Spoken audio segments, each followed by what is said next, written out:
Today we're going to do an antique bottle dive off the north shore of Long Island, an area known as Garives Point. It's also off of Sea Cliff. Now before we jump in the water, it's important to know how to date bottles using the type of top the bottle has as well as the seam marks so that you don't fill your bag with worthless junk. There are a ton of bottles on the seabed, and we really want to pick out the late 1800 vintage bottles, as well as a few assorted younger bottles. From this particular area off Garives Point, it's a mooring area. It's been a dump for a long time. We've recovered quite an assortment of bottles, including these Hutchinson bottles from the late 1800s, a couple of ABM bottles, automatic bottle machine bottles that are nicely embossed, as well as a variety of medicines. We're going to go, our friend Jason Northgard had a boat on the North Shore and he was willing to take us out. So he brought us to some of the deeper moorings, a little bit further offshore than we can usually swim to from the beach. And our plan here is just to basically swim over to each mooring. And these are the winter moorings now, there's no boats on them. Descend to the bottom and then search for bottles. It's a silty bottom here, so it's important to have decent weather conditions, not too much wind to stir up the bottom. Now fortunately today we actually have pretty good visibility on the bottom, probably 5 to 7 foot of visibility, and as soon as we hit the bottom we start to see some bottles. There's one on the left hand side, and just basically following this chain to one of the mooring anchors or mushroom anchors. You can see another bottle on the right hand side, and then again right at the base of the mushroom is yet another bottle. Literally hundreds of bottles as well as other debris litter the seabed off of Garives Point. And once again, I can quickly swim over the majority of these bottles just looking at the type of top it has. If it doesn't have a blob top or a cork top, I basically know right away that it's most likely an automatic bottle machine bottle that is from the 1920s or later. I'm being a little bit selective here. I really only want the older bottles. Some of the bottles which are neck down, I do have to pick up and flip over, but I don't waste very much time in doing so.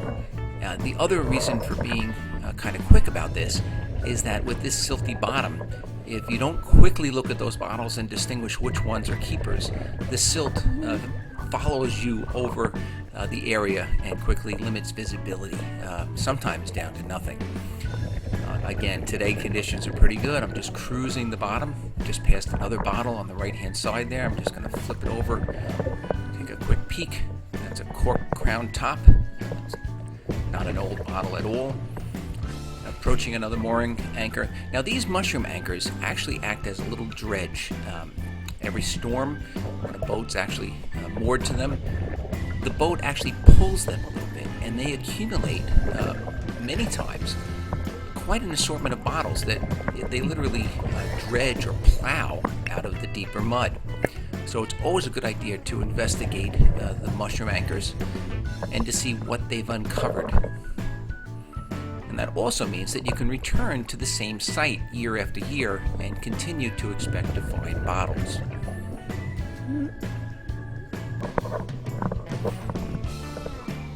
You have to have a little bit of an eye for it, but before long, everybody surfaces. I think we were in the water for about an hour today. It's a December dive. We had good conditions topside and on the bottom. Very warm out for this time of the year. We all found a variety of bottles. Nothing super exciting today, but we'll take what we can get sometimes. This is a very nice ABM bottle, automatic bottle machine. It's not particularly old, probably 1920s Prohibition era, but it does have some nice embossed design on it, as well as a variety of milk bottles, etc. Most bottles, when they're found in ocean, I happen to use muriatic acid to clean them. It's just a very easy, fast way of cleaning them. You could certainly accomplish the same thing with a bottle brush and some soap and a little bit of elbow grease. But I use about a 50% solution of muriatic acid in water. I cover that and actually let the acid steam assist with cleaning the bottles. It doesn't take long, a few hours, doesn't do any damage to these bottles. And it gets rid of all the calcification that's on the bottles, whether it be barnacles or anything else, any other growth. Now, some of these bottles, like I said, are not particularly old, but you can still convert them and display them rather nicely. This is just a interesting way of displaying bottles that I came up with, that I've been experimenting with. It's called a bottle fish. But you could certainly clean them up and stack them on your shelf as normal, or you could do something creative with these scuba found bottles. Now, this particular site, Garives Point, as well as Seacliff and a variety of other dive sites off of Long Island, are all covered in the book Long Island Shore Diver, which is available on Amazon.com, as is the bottle book, which is hunting antique bottles. Both of these are available on Amazon.com. I hope you enjoyed this video. If you did, I please ask that you subscribe to this YouTube channel. Thank you.